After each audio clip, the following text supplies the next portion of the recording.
สบายดีพ่อโอ้ชื่อบ่อนผู้ใดชื่อบ่ชื่อเนี่ยอึดลับเขามาเล่นน้โอ้ผู้ใดมาลินนำมาหลับแท้ตัวเองสิได้เงินมาเขาก็มาลินน้ำอันนี้ก็มีกองเตอร์มีหยังต่างๆที่เรียบร้อยแล้วก็ใส่น้ำเบิ่งเข้าโอ้เนี่ยนำมาฮอดแล้วนำฮอดละพี่น้องเอ้ยอันนี้เป็นปูนอันนี้เป็นบอนเคียนเครื่องลงมาอันนี้แหละพี่น้องเงินหลังเก่าเพิ่นเนาะพี่น้องเอ้ยเนาะได้แล้วได้แล้วได้แล้วคักแล้วเนาะบ่ได้กินน้ำฝนแล้วเนาะวันนี้เนาะกินน้ำบาดาลอันน้ำเรามาแล้วโอ้นี่เงินเฮาก็พอดีอยู่เนาะผู้เดียวเนาะอันนี้เป็นห้องนอนข้าวเป็นที่นอนโอ้ที่นอนอยู่ได้นะบ้าก็ให้เราแล้วนอนก่อนบอกเราบัดลูกสาวมาก่อนตอนนี้กำลังรอแห่แล้วก็สายเพราะว่าทางคือว่าอะไรคนงานเฮาโซนนี้ก็ยำเบียกได้พี่น้องก็เลยต้องนี่ได้ก็ต้องมื้อแรกนี่ที่เพิ่นว่าน่ะขอบใจ FC ผู้มีน้ำใจแบ่งปันเหมือนฟ้าบันดาลให้สร้างรายการนี้มา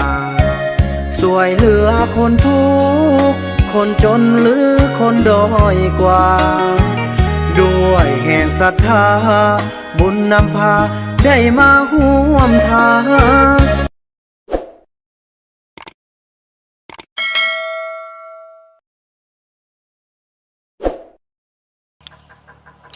สบายดีท่านผู้ชมเนาะถือว่าหลังจากที่บ่าวบุญนำได้เดินทางมาแต่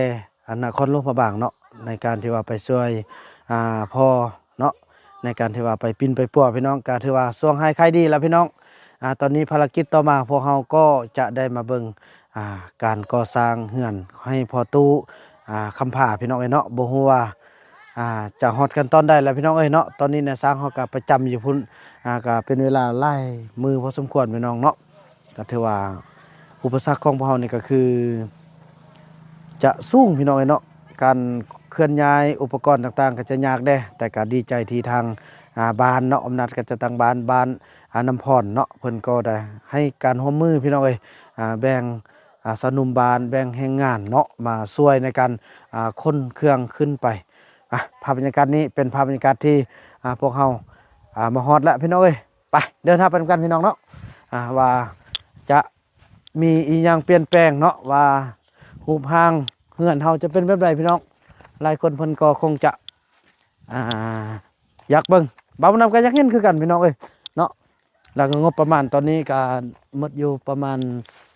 20ปลายกว่าล้านพี่น้องเอ้ยเนาะบ่ได้รวมค่าสร้างอีหยังตั้งเทื่อถ้าว่าฮอดจุดนั้นก็น่าจะ30ปลายกว่าล้านพุ่นแหละพี่น้องเอ้ยภาพบรรยากาศจะเป็นแบบใดพวกเราเดินทางไปกันเนาะท่านผู้ชมเนาะถือว่าตอนนี้เราก็ได้เดินทางมาฮอดจุดที่ในสร้างเขานอนแล้วพี่น้องไอ้เนาะนอนแล้วอันนี้รถของในสร้างเขาเจ้าก็ไปพักผ่อนเฮือนหลังนั้นแล้วก็ขึ้นไปถึงพูนพี่น้องเอ้ยรถในสร้างเขาเนาะอันที่ว่าออกจากบ่ใส่กระแจซ้ำโอ้จังไดขี่ไส้บ่ขึ้นฮอดเด้อโอ้นอนเฝ้านั่งเฝ้าเลยเนาะโถสร้างปองตอกแดกอันนี้นะแล้วก็มีสร้างอันนี้สร้างปองตอกแดกแล้วก็สร้างอันนี้ก็ลืมแล้วสร้างสร้างยังวะสร้างต้นขี้กากนี่ พี่น้องเอ้ยเนาะแล้วนั่นเนี่ยอันเอาก่อนนะเด้นั่นโอ้ยไปพี่น้องเอ้ยไปจังซั่นเนาะพี่น้องเนาะว่ากันลงเวียกงานก่อน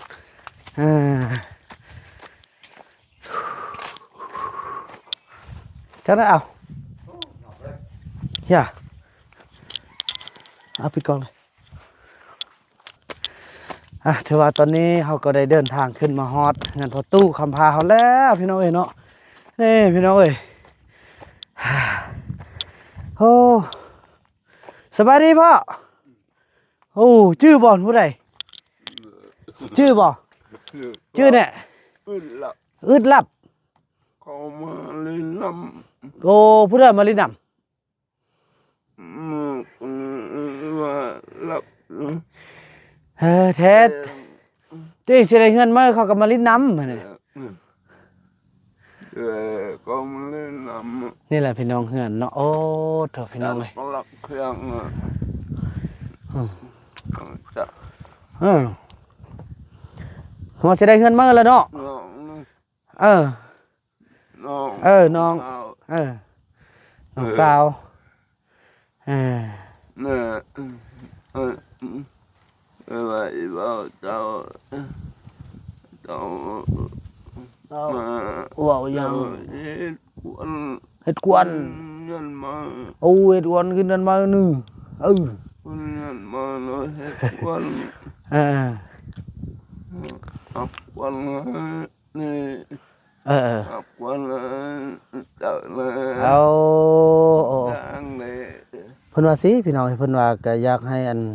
เฮ็ดเฮือนแล้วแล้วก็อยากขึ้นเฮือนมาแล้วก็เฮ็ดพิธีสู่คนแล้วก็สิคนสู่คนแค้นให้เบานํว่าซั่น มา ว่า ต่อถึงกว่ามา เฮาค่อยซื้อสินกว่ามาปอเถอะมันบ่แม่นแนวแล้วเดี๋ยวนี้ มา เบิ่งสิประสานกันเด้อสิสมทบกับลูกสาวเจ้าหั่นถ้าเฮาก็คือว่าแหละกันช่วยกันหยังก็สิได้เบิ่งทางมอบให้ทางบ้านตัวนี้น่ะเพราะว่ามันถ้าเฮามาช่วยซั่นนี้แล้วกันตำฮิตตำคองแล้วก็ว่าน้ำพี่น้ำพวกน้องพวกเจ้าหั่นเด้อเราบอกเลยมา นั่นแหละบอกลูกสาวเจ้าแหละสำคัญนะต้องให้มา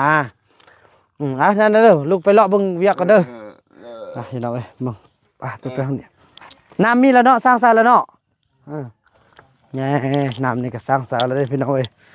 ต้อนน้ำบาดาลเป็นที่เรียบร้อยเนาะพี่น้องเนาะ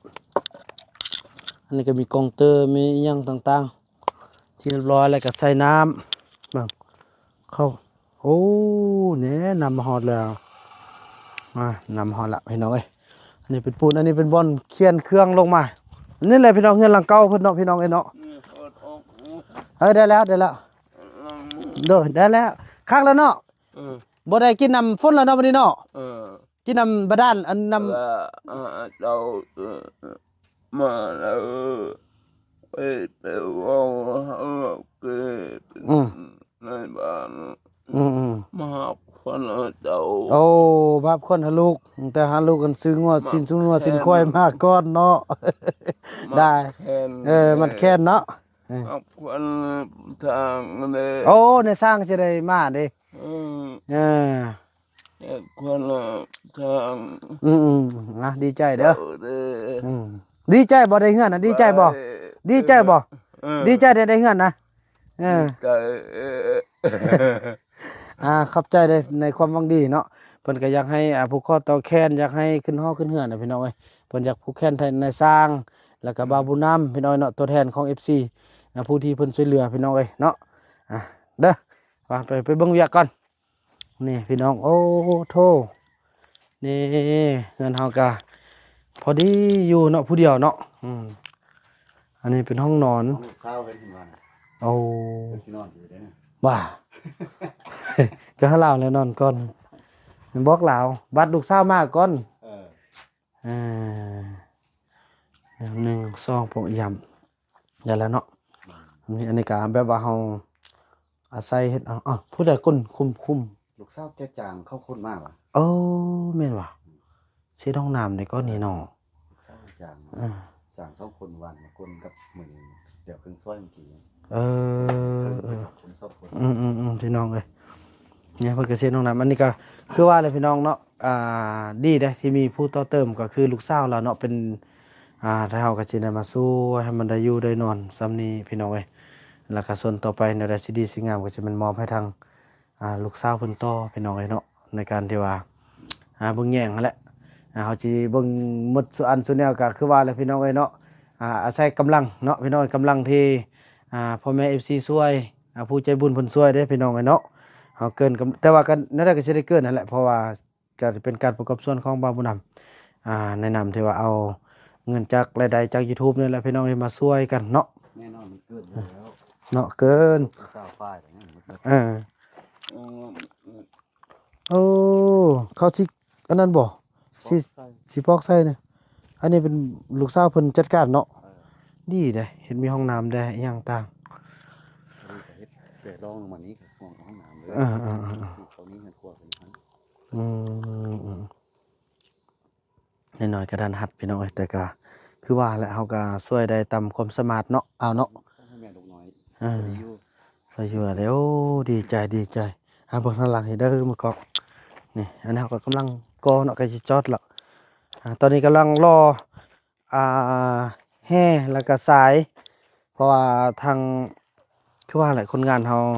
โซนนี้ก็ยำเวียกได้พี่น้องก็เลยต้องนี่ได้ก็ต้องมื้อแรกนี่ที่เพิ่นว่าน่ะ เป็นมันแรง เนาะ เสานี่นะนาทีมันน่ะ เนาะ เล่นมาแต่เสากระดับขึ้นแล้วก็แล้วมันรถเดียวนี่เนาะ ก็โทรบอกแต่เมื่อวานอยู่ก่อน ในบ้านว่าบอกแล้วบอกก็ตึกว่าเจ้าบ่นำพาเข้าเนาะ เนาะแม่นอืมยำเวียกหลายเด้อพี่น้องเฮาก็จังซี่แหละถ้าว่ามันบ่แม่นอื่นพี่น้องเอ้ยแต่ว่าในสร้างเฮานี่เตรียมพร้อมแล้วก็สละเวลามาที่สุดเด้อพี่น้องแล้วก็เสียเวลาหลายเด้50,000นี่เป็น60,000 เนาะเพอการก่อสร้างเฮานี่มันคันมันนั่นแล้วพี่น้องเอ้ยแต่ว่ามันบ่ท่วงบ่ทันย้อนคือว่าแหละระยะทางมันยากเด้อพี่น้องเอ้ยเพิ่นลงมาทางนี้ว่ะลงมาทางนี้เลยเนาะค่อยเป็นค่อยไปเนาะนี่พี่น้อยอันนี้ก็วิธีพวกเขาจะได้อันนั้นตึมมันลกแล้วได้จักต้นค่ายได้เท่าใดมัน แบบ 80เลย ได้สร้างเฮาลก เงินกว่ามัน เพิ่นกลัวบ่มี แบบปลุกว่าเงินกว่าใจ มันก็ใส่บ่มีเงินแล้วโอ้ เต็น บ่มีเงินแล้วเพิ่นอยากได้เงินขัวแน่นั่นนี่ลูกขึ้นซะดีนะอันลูกซวยนี่อันนี้แหละเฮือนอีพ่อนอนห้องนอน มันนอน เฮือนครัวแล้วมาครัวอยู่พี่เฮือนครัวน่ะครัวพี่ก่อนก็ได้ลูกสาวนี่บ่อยู่ดอกลูกสาวไปหาเงินอีพ่อนอนในนี้แล้วเอามาครัวกินอยู่นี่เด้อนั่นนี่โอ้บ่อันนี้บ่ดังไฟครัวกินบ่ดังไฟครัวกินอันนี้น่ะ เพิ่นเดี๋ยวเพิ่นสินอนทีเลย ก็ได้ อันนี้ไปอีพ่อนี่นอนก่อนลูกสาวมาแล้วจึงนอนนี้นอนนั่งอันนี้นอนนั่งนี่เครื่องก็ไปนั่งอัดตู้หันบัดลูกสาวมาจะเขานอนเขาจะเอามานอนนอกเด้อสาวไม่รู้ทำแล้ว บ่อยู่แล้วก็นอนนั่งนี้ ตัวนี้ถ้าได้กรอกแค่นี้ ช่างนี่นั่น เดี๋ยวพี่ยิงเสือลาใส่ตัวนี้เฮ็ดเอาหาวเล็กของผมให้ เลือกเฮาพออยู่บ่ พ่อ โอเค บอกลูกทางไปเลยเอาถือไปแฝงมา บอกลูกสาวหาเงินซื้อไฟฟ้ามาโอ้ยเพิ่นก็สุดที่แหละเพิ่นก็สุดที่หาเงินเพิ่นก็สุดที่ก็ความอยากได้ละอันนั้นก็อันนั้นบัดเพิ่นสิเบิ่งดอกเด้อแน่อีพ่อนอนนั่นนี้อันนี้บ่ดังไฟครัวกินเด้อน้ำก็อยู่พุ่นแล้วเด้อยู่พุ่นเนาะมันมีคลองนะเนาะเอาเพิ่นเฮ็ดอันทางมาซั่นได้ก็ นี่ครับดูขึ้นมานะครับสุด ลงยังเราทุ่ง ในบ้านว่าให้เขาเฮ็ดทางขึ้นมาหันเราดุดนี้ไปห้าคลองหันแล้วก็แล้วคลองลงก็ลงมานี้รถอ่ะ ดีแล้วเด้คือว่าความอยากได้ จะมาแผ่นหามันเล่นก็เบิ่งได้บ่ ไม่ใช่ก็ แผ่นหาแล้วแม่ ไม่ใช่ก็อันว่าซะได้ก็ จะนั่ง แผ่นใส่นั่งอ้อยอยากได้หลายเด้ออยากได้ซ้ำนี้ก็พอละ โอ้เป็นพาใหญ่ตัวอันเฮาเบิ่งนั่งนะเบิ่งอายุซ้ำนี้ก่อนวางกินหลายได้กินหกก้อยวางกินน้อยได้กินหกปมือ เขามาหลายอยู่ในบ้านเนี่ย มือขึ้นเฮือนเพิ่นยักให้มีอันจ่อมาใส่ เอาปาโทบ่แม่นธรรมดาเลยอย่าเดี๋ยวนี้บ่มีแล้วแบบนั้นน่ะเดี๋ยวนี้บ่มีแล้วแพทย์นั่นน่ะแพทย์นั่นน่ะบ่มีแล้วเดี๋ยวนี้น่ะโอ้เนาะเราอยากเฮ็ดงานแต่เราบ่มีเงินเดี๋ยวนี้ ว่าเจ้า อุ้ย ไป เราให้แกโต้กับพ่อแล้วแหละพ่อจะไปฮีเป็นข้องกันได้แล้วแหละ ไปเฮียนลูกหัวเรียกหัวว่าเจ้าไปทนเก่านะ ฮะ นายไปทนเก่านะเจ้านะ ซ่อน เออ ซ่อนหยัง จนคนผัวนะ ซ่อนก้นผู เป็นนายยังนะ อ๋อเขามาซ่อนค่อยซ่อนเรื่องใด จนยันชมกับฟังบอกเขานะ ไม่ใช่เกาะเอา จ้าอันนี้งึดเลยเบิ่ง เฮียนซ่อนหยังเกาะ เว้ามาก่อน ตอนนั้นนะว่าเป็นเจ้านายอันละ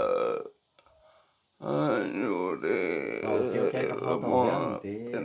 คือสิแม่นอยู่ ว่าเจอว่า โอ้ เขาบอกแค่ว่าเจ้าไปชน แม่นแล้ว บ่ค่อยไปซ่อนเขาอยู่พุ่น เออ แก้กับเขา แม่นน่ะซ่อนคนป้า ซ่อนคนป้า เออ มันก็มาทางนี้เด้อเบิ่งผู้เฒ่าเพิ่น ว่า เพิ่นล้มกันพี่น้องเอ้ย เจ้าเป็นนายนี่ แม่นป่ะ นายจนเขานาย นายหั่นแหละมีลูกน้อง10ปลายคนตัวนี้น่ะ ถึง ไปมากับตัวเองน่ะเป็นลูกน้องมีนาย10ปลายคนตัวนี้น่ะกินก็ซอกของกินมาให้เจ้านายนอนกินนั่งกินโอ้บ่แม่นเป็นเจ้านายเด้เป็นลูกน้อง มีเจ้านายหลายโพดมีเจ้านาย10ปลาย19คนเดี๋ยวนี้น่ะ ดูเจ้าเมียแล้ว เอาแล้ว เอาแล้ว ดอย รู้จักวันแล้ว ลูก1 2 3ฮู้หลาย ได้ หลายคนโพดลูกเซาลี่ลูกหยังก็แม่นหมดแหละลูกเซาติ๊กบุญรอด บุญมี บุญยงเต่าน้อยหยังจอมใจนี่น้องเทพ6-7 คนพู้นแหละลูกน่ะหยอกซื่อๆพี่น้องเอ้ยเด้อนั่นแหละแม่ก็มื้นกันแล้วนี่เด้อโอ้เสียดายเนาะเสียดาย ไว้ อันมันคือเทพไปแล้วนี่นะเทพไปแล้วแล้วกัน นั่นเบิ่ง อะไรคือว่ามือ ของร้อนมา เฮาอันนั้นบ่เฮาสิได้ทราบได้บ่อันนั้น ปูนบ่ขอ มา บ่พอเนาะ หับกันนี่หับกันเจ้ากับกลางนี่ โดยบอกเพิ่นเด้อบอกเพิ่นแน่ในสร้างบ่มีเมียเด้อเด้อลูกสาวน่ะมาจ้องให้ได้ค่าเฮ็ดเฮือนน่ะสิเด้อ ท่านบ่ทันเห็นสำหรับลูกสาวเพิ่นเนาะ อยู่นำ เขาก็ค่าเวียกเพิ่นเนาะไอ้เนาะดีใจเด้อพ่อเด้อดีใจถือว่าจังซั่นพี่น้องเนาะก็ถือว่าผิดพลาดไปกันได้ขอโทษขออภัยเพอมันการสื่อสารกันมันบ่ปานได้เด้พอเพิ่นกับผู้เฒ่าผู้แก่ได้เนาะแล้วก็หลายๆอย่างความอยากได้บ่ว่าเลยพี่น้องเอ้ยเนาะผู้เฒ่าผู้แก่บ่ฮู้ ไปแต่มันเอาเงินออก สัญญาณหูก็บ่อยากได้ ปากดีๆเด้อว่า แล้วก็สุดทีแล้วพี่น้องเอ้ยเนาะ จับใหม่ใส่เสื้ออะไร ได้ยินแล้วถือว่าคลิปนี้เนาะพี่น้องเอ้ยก็ขอบอกขอบใจเนาะขอบคุญขอบคุณทาง FC ทางน้องน้องบัวลอยเนาะที่ว่าได้อุปถัมภ์คำสู้พ่อๆแม่ๆแล้วก็รวมโดยทางนายสร้างเพิ่นก็ประกอบส่วน100,000กีบพี่น้องเอ้ยเนาะในการที่ว่าจุดเริ่มต้นแล้วก็มาเอาเหือเอาแห้งมาทุ่มเทมาช่วยเหลือเอาบุญเอากุศลไปนำกันพี่น้องเอ้ยจังซี่แหละคนเฮาน่ะช่วยได้ตอนที่มีลมหายใจซั่นแหละบ่าวผู้นำก็เว้าแวบๆนี้ก็บ่อยู่100ปีดอกเนาะแล้วก็คนที่ได้เบิ่งได้ฮู้จักฮักแพงกันก็บ่มีผู้ใดอยู่100ปีพี่น้องเอ้ยฉะนั้นแหละอันนั้นเป็นการกะละเวลาของแต่ละสรรพสิ่งเนาะพี่น้องเอ้ยเนาะแต่ว่าสิ่งที่สำคัญก็คือพวกเฮาช่วยกันแล้วก็เบิ่งแย่งฮักแพงดูแลซึ่งกันและกันตอนที่มีลมหายใจจังซี่แหละพี่น้องเอ้ยเนาะ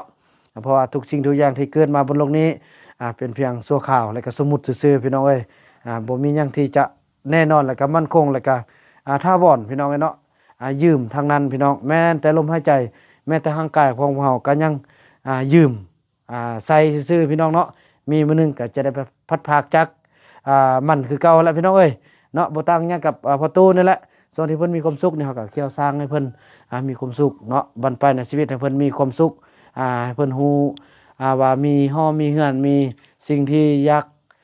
ได้อยากดีคือกับคนอื่นเนาะก็ว่ากันไปพี่น้องเอ้ยเนาะคลิปนี้บ่าวนำขออนุญาตกล่าวคำว่าสบายดี